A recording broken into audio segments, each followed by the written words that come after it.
Hello friends, അസ്സലാമലൈക്കും, welcome back. ഇന്ന് നമുക്കൊരു ഡെക്കറേഷൻ വീഡിയോ നോക്കാം കേട്ടോ. ഇത് 8-ഇഞ്ച് പാനിൽ ബേക്ക് ചെയ്തെടുത്തിട്ടുള്ളൊരു 1 kg കേക്കാണ്. ബ്ലാക്ക് ഫോറസ്റ്റ് കേക്കാണ് കേട്ടോ. അപ്പോൾ അതിൻ്റെ സൈഡിലായിട്ട് ഇതുപോലെ ഒന്ന് ചെയ്ത് കൊടുക്കുന്നുണ്ട്. ഞാൻ ചോക്ലേറ്റ് ഗനാഷ് വെച്ചിട്ടാണ് ചെയ്യുന്നത്. ചോക്ലേറ്റ് ഗനാഷ് ഉണ്ടാക്കിയിട്ടുള്ളത് 1:1 എന്നുള്ള റേഷ്യോയിലാണ് കേട്ടോ.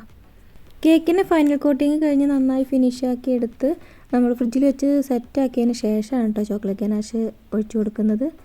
കേക്കിൻ്റെ സൈഡിലായിട്ടാണ് കേട്ടോ ഡെക്കറേഷൻ കൊടുക്കുന്നത്. കുറച്ച് ക്രീം എടുത്തിട്ടുണ്ട്. അതിൽ ഞാൻ ലീഫ് ഗ്രീൻ എന്നുള്ള കളറാണ് ചേർത്ത് കൊടുക്കുന്നത്. ആദ്യം 2 ഡ്രോപ്പ് ചേർത്ത് കൊടുത്തൊന്ന് മിക്സ് ആക്കി വയ്ക്കുക. അപ്പോൾ കളർ കുറവായപ്പോൾ 2 ഡ്രോപ്പും കൂടെ ചേർത്ത് കൊടുത്തിട്ടുണ്ട്.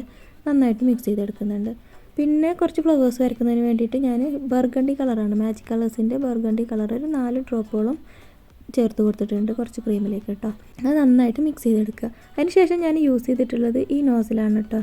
ഇത് നൂറിൻ്റെ നോസിലാണ്. 15 നമ്പർ വരുന്നത്. നമ്മൾ സൺഫ്ലവറൊക്കെ വരയ്ക്കാൻ വേണ്ടി ഉപയോഗിക്കുന്ന ഒരു നോസിലാണ്. അപ്പോൾ അതൊരു പൈപ്പിംഗ് ബാഗിലേക്ക് ഇട്ട് അതിലേക്ക് ക്രീം ആക്കി എടുക്കുകയാണ് കേട്ടോ. ഈ നോസിൽ വെച്ചിട്ട് ചെറിയ ചെറിയ ഫ്ലവേഴ്സാണ് ചെയ്തെടുക്കുന്നത്. അതിന് വേണ്ടിയിട്ട് ആദ്യം ഞാൻ ഇതുപോലെ ഒരു ബേസ് ചെയ്തെടുക്കുകയാണ്. ശേഷം അതിൻ്റെ താഴ്ഭാഗത്തുനിന്ന് മേലേക്ക് ഇങ്ങനെ വലിച്ച് ഓരോ പെറ്റലായിട്ട് ചെയ്തെടുക്കുകയാണ് കേട്ടോ. ചെറിയ ഫ്ലവറാണ്, കുറച്ച് പെറ്റൽസ് മാത്രം മതി. അത്രയും ചെയ്തെടുത്തു. ഇനി ഒരു ഫോർക്ക് വെച്ചിട്ട് അതൊന്ന് എടുത്തിട്ട് കേക്കിൽ വെച്ച് കൊടുക്കുകയാണ്. ഇതുപോലെ ഒരു 4-5 ഫ്ലവേഴ്സ് ഞാൻ ചെയ്തെടുത്തിട്ടുണ്ട് കേട്ടോ.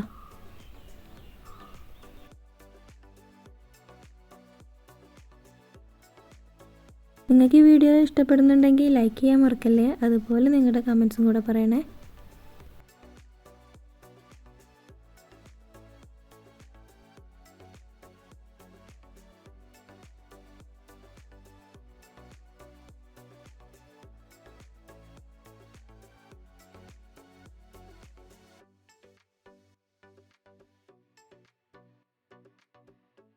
ഇപ്പോൾ കേക്കിൽ ഫ്ലവേഴ്സൊക്കെ വെച്ച് കഴിഞ്ഞിട്ടുണ്ട്. 5-6 ഫ്ലവർ ചെയ്തെടുത്തിട്ടുണ്ട് കേട്ടോ.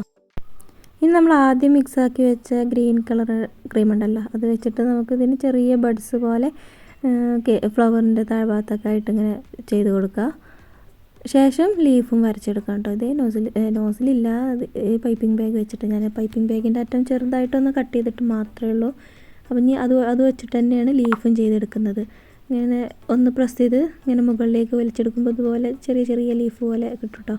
അങ്ങനെയാണ് ഇതിൽ മൊത്തമായിട്ട് ലീഫും കൊടുത്തിരിക്കുന്നത്.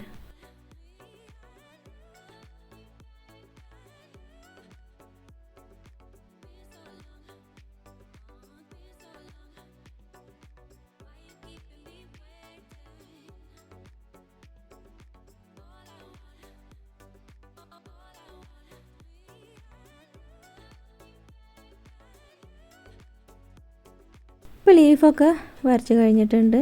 ഇനി ഞാൻ ജസ്റ്റ് ഒരു ചെറിയ ഷെയ്ഡായിട്ട് ഫ്ലവറിൻ്റെ ഭാഗത്തായിട്ട് ഇതുപോലെ കുറച്ചൊന്നിങ്ങനെ ഒരു ഗ്രീൻ കളറിൽ ചെറിയൊരു ഇത് മാത്രം ആക്കി കൊടുക്കുന്നുണ്ട്.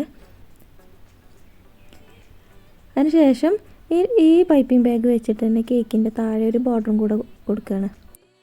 ഒരു ചെറിയ പേൾ വർക്ക് നമുക്കൊന്നിങ്ങനെ പ്രസ് ചെയ്ത് ഇങ്ങനെ താഴേക്ക് വലിച്ചെടുക്കുക.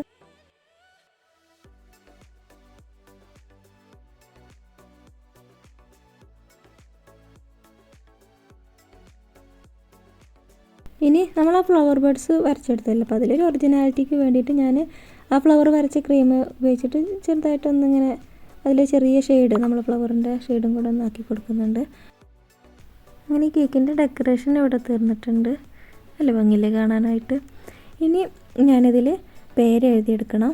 അതിന് വേണ്ടിയിട്ട് നമ്മൾ ഫ്ലവർ വരച്ച ക്രീം തന്നെ ഒരു പൈപ്പിംഗ് ബാഗിലേക്ക് ആക്കി പൈപ്പിംഗ് ബാഗിൻ്റെ അറ്റം ചെറുതായിട്ടൊന്ന് കട്ട് ചെയ്തിട്ടാണ് കേട്ടോ പേര് എഴുതിയെടുക്കുന്നത്. അതേ ക്രീം വെച്ചിട്ട് തന്നെയാണ് ചെയ്യുന്നത്. കേക്കിൽ പേരൊക്കെ എഴുതി ഫിനിഷ് ചെയ്തെടുത്തിട്ടുണ്ട്. അപ്പോൾ നിങ്ങൾക്ക് ഈ വീഡിയോ ഇഷ്ടപ്പെട്ടിട്ടുണ്ടെങ്കിൽ ലൈക്ക് ചെയ്യാനും ഷെയർ ചെയ്യാനും കമൻറ്റ് ചെയ്യാനൊന്നും മറക്കരുത്. അതുപോലെ എൻ്റെ ചാനൽ ഇതുവരെ സബ്സ്ക്രൈബ് ചെയ്തിട്ടില്ലെങ്കിൽ ഒന്ന് സബ്സ്ക്രൈബ് ചെയ്ത് സപ്പോർട്ട് ചെയ്യണേ. മറ്റൊരു നല്ല വീഡിയോ ആയിട്ട് നമുക്ക് വീണ്ടും കാണാം. Thanks for watching.